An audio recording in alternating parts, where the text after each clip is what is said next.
The air in the camouflage depression was thicker than the Quang Tri heat. It was humid with the odor of stale sweat, mold, and an overpowering, lingering stench of diesel fuel and cigarette smoke wafting from 72 hours of absolute, nerve-shredding proximity. Staff Sergeant Elias Ghost. Vance traced the lines on the topographic map etched onto his memory, then stared at the reality just beyond the lip of their shallow hide. 7 steps. That was the distance, measured roughly, from the edge of their overgrown position to the first line of NVA communication trenches. They weren't just near the enemy supply hub. They were breathing the enemy's air. Vance commanded a 3-man LRRP team, long-range reconnaissance patrol, deep behind the lines, tasked only with observation. Their mission profile was simple: see everything, touch nothing, report constantly. The constantly part had become the operative source of their psychological pain. They were observers in a death match, forced witnesses to the efficiency of the enemy's build-up. All day and all night, the rhythmic pounding of sledgehammers securing new bunker logs echoed in their heads. The conversations, the laughter, the sound of spoons scraping mess kits. It was all immediate, muffled only slightly by the dense triple canopy jungle.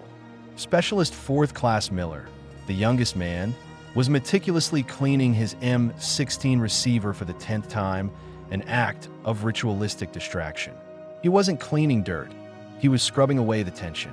Vance knew this waiting, this acute, sustained inaction millimeters from lethal danger, was harder than any firefight.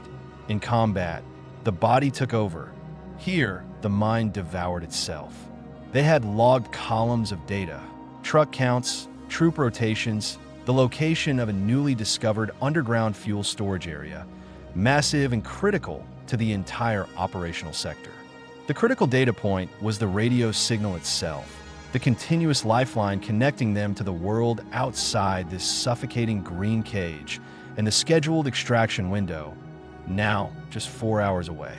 The dual reality of their existence, suspended between total invisibility and absolute vulnerability, was reaching a breaking point, the silence amplifying every distant rustle and every beat of their own frantic hearts.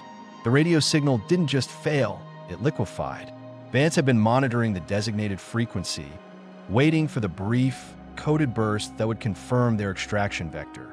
He wore the headset of the PRC-25 like an extension of his own nervous system.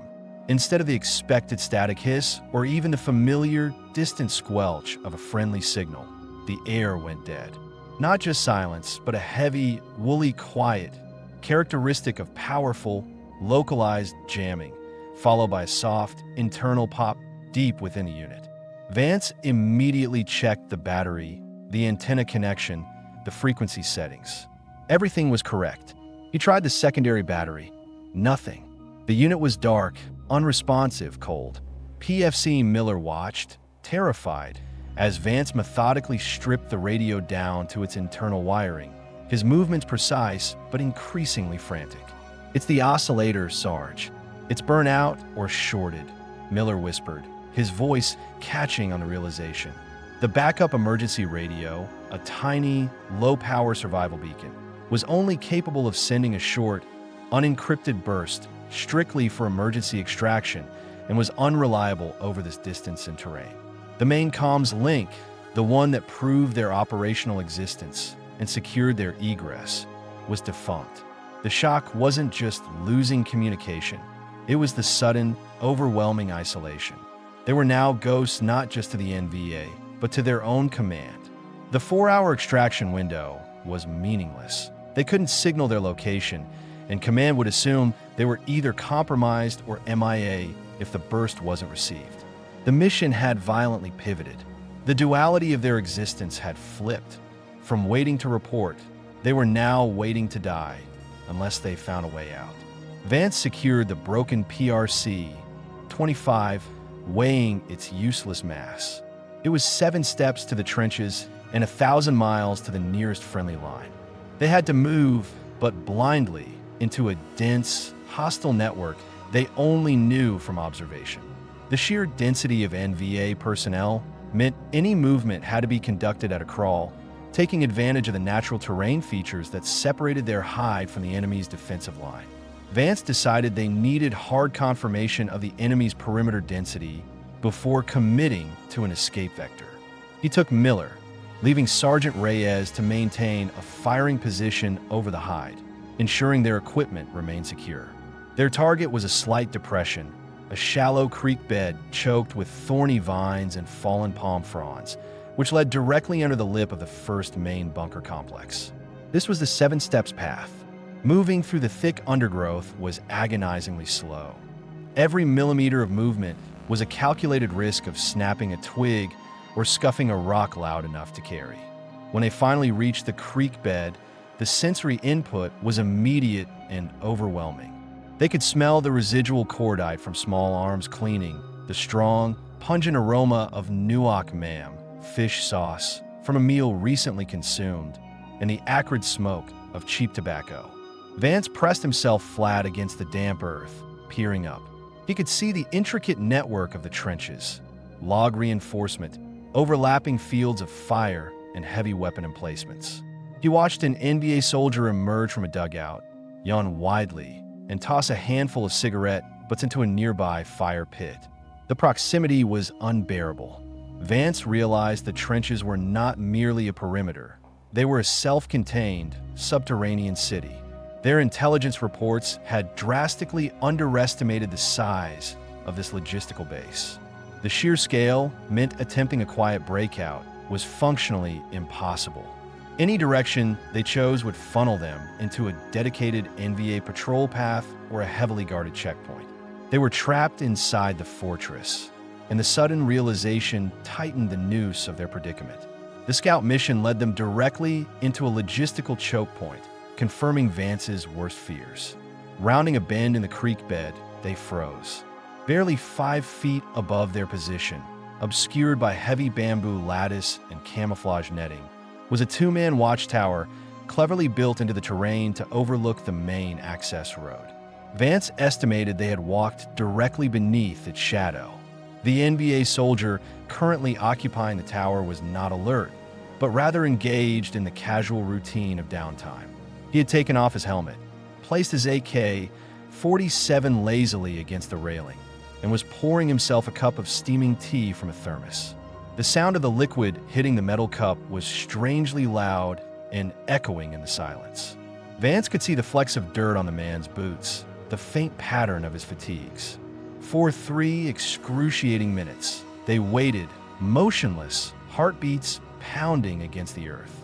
The NVA soldier started humming a soft, melancholy tune.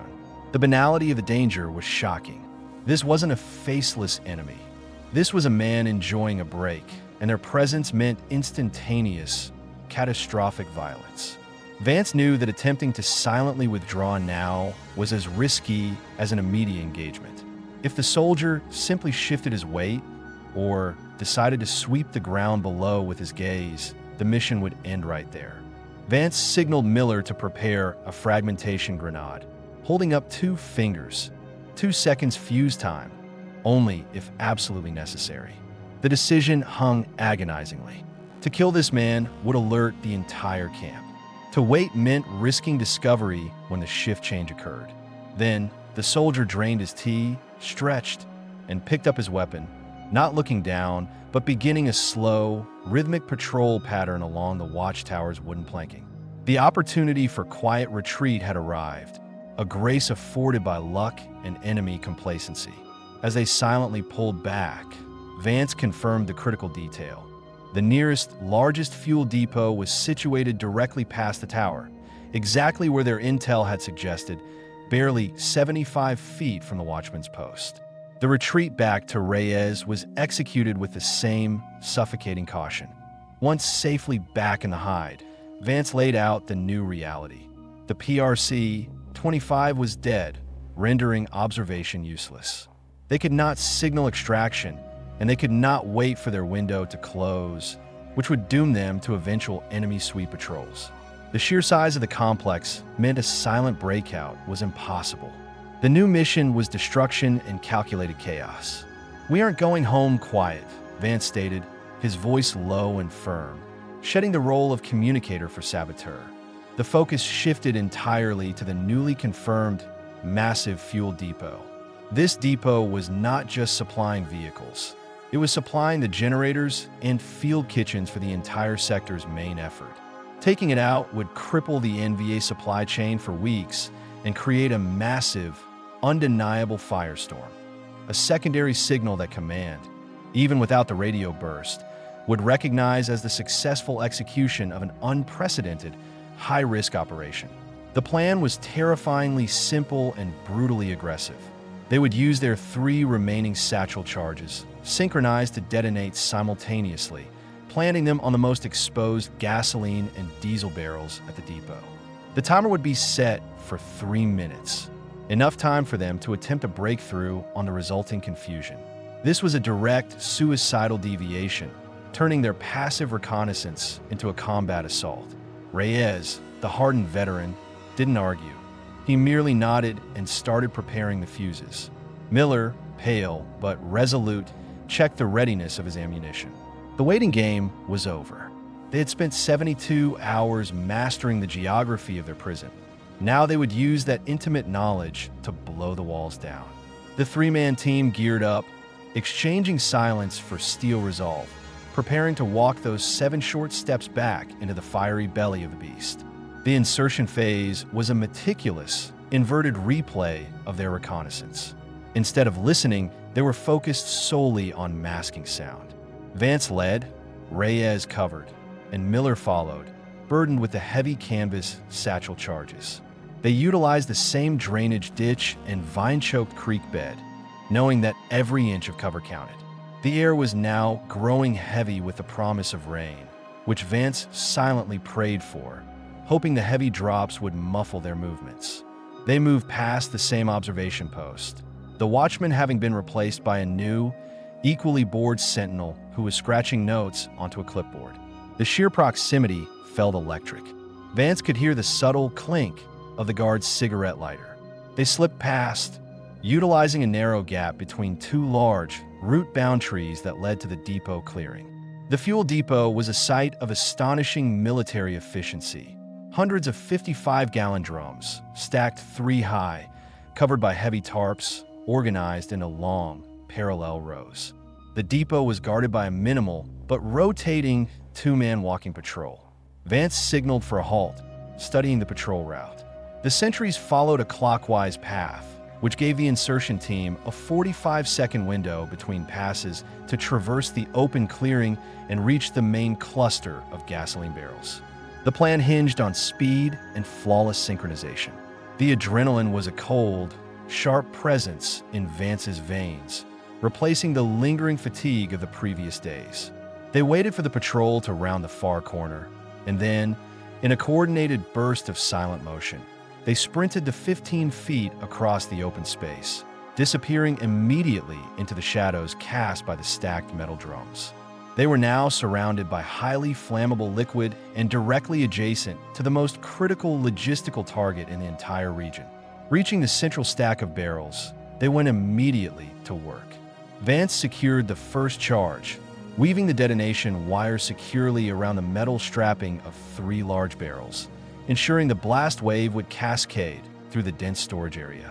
Reyes handled the second charge slightly down the line, focusing on a cluster of barrels that appeared to contain lubricating oil and grease, hoping to maximize the heat and duration of the resultant fire. Miller, though shaking slightly, placed the final, smallest charge on a fuel pump connected to an underground reservoir vent, a secondary target to ensure the fire wasn't just surface level. Vance checked his watch, confirming the timer synchronization. They set the fuses T-3 minutes.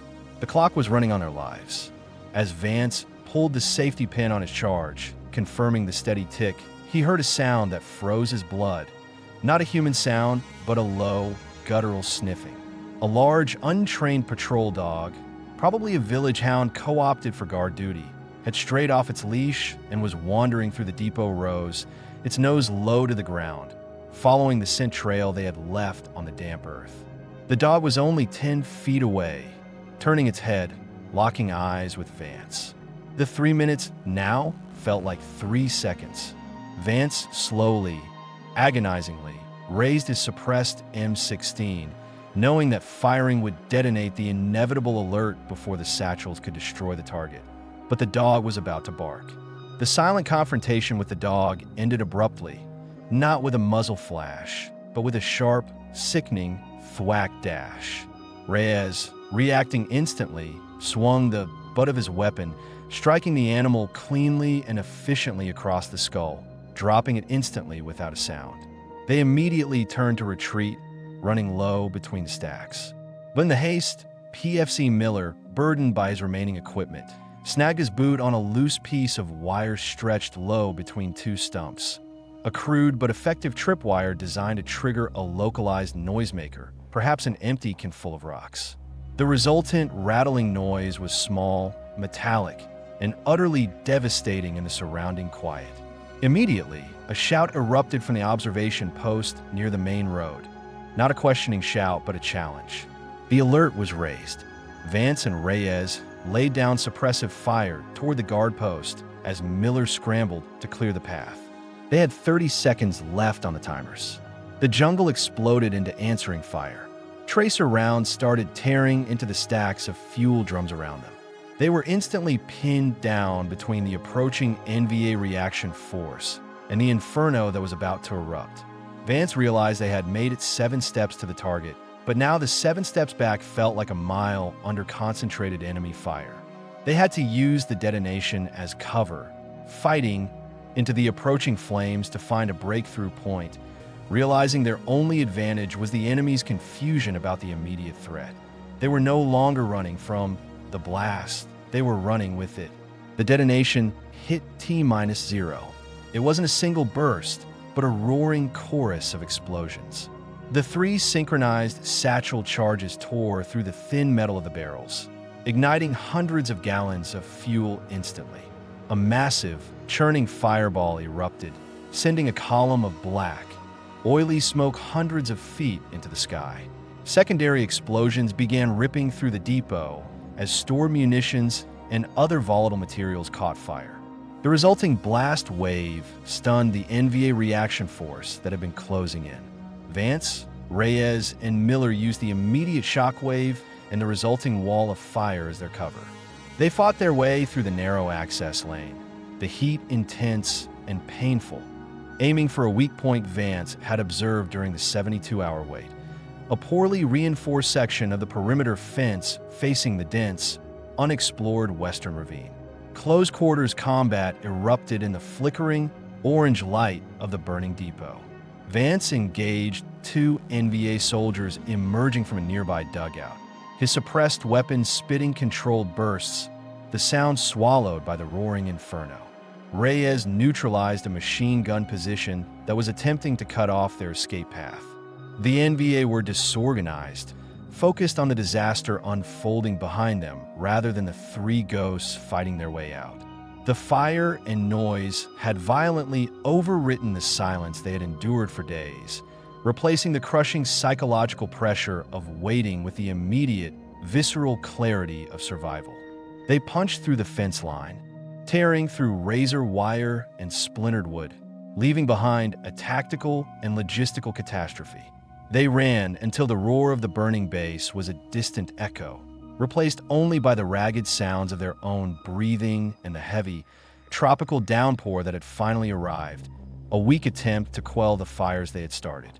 They had traveled perhaps a mile and a half from the site, deeper into the rugged, unfriendly ravine, but they were still heavily exposed and wounded. Miller had shrapnel in his thigh, and Vance had taken a glancing blow to his shoulder. They reached a small, defensible knoll, the highest ground they could find in the immediate vicinity. Exhausted, Vance pulled out the only remaining connection to the outside world, the tiny, emergency burst radio. This was their last chance. He quickly keyed into prearranged code, praying the high-intensity jamming had been localized to the immediate base area. He raised the collapsible antenna, waited for the green indicator light confirming a charge, and then transmitted the coded 2-second distress burst, detailing their approximate location and the successful, if unauthorized, destruction of the supply hub. The transmission was raw, unencrypted and desperate. After the burst, the radio went silent again. Vance switched to the receive frequency, knowing that if the signal had been successful, they would have to wait agonizing minutes, perhaps an hour, for confirmation or the faint sound of inbound rotor blades. They sat in the mud and the dark, listening to the echoes of their actions, the distant, muffled sound of continuous explosions from the crippled base, and the immediate, terrifying silence of the jungle around them. They had successfully navigated the duality, turning waiting into combat, but now they were forced back into the most profound weight of all, the wait for rescue, knowing that the remnants of the NVA, now enraged and organized, were only 7 minutes behind the wreckage, tracking their every move.